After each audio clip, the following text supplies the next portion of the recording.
So samahan nyo ako, ayusan natin itong Argao Taiwan.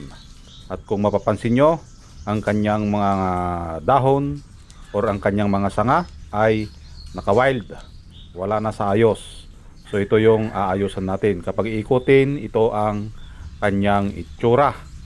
So yung kanyang dahon dito ay halata na nalalanta, para maiwasan natin yung mabalian ng sanga kapag tayo ay mag-wire.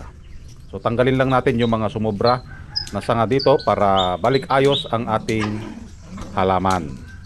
At nakalagay pa siya sa training pot.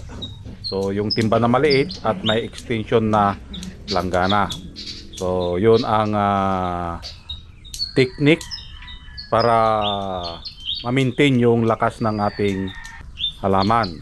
So mas malaki yung kanyang kakainan, kaya mas mabilis tayong magpalaki din ng sanga. So ang Argao Taiwan na ito ay nakapokus na lang tayo sa parting baba or yung lower part ng ating sanga.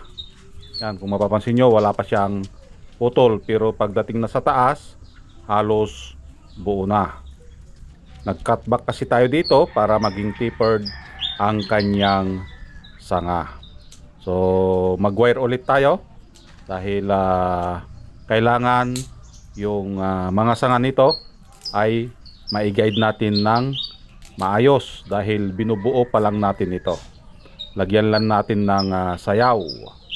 Yan, so tanggalin yung kanyang dahon para makita natin or malinis kapag ito ay ating iwa-wire.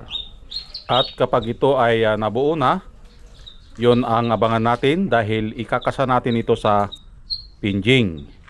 Maganda ito na ilagay sa pinjing dahil yung karakter ng kanyang pinakapuno ay puro ugat. At antayin natin yung update nito hanggang sa ito ay mabuo.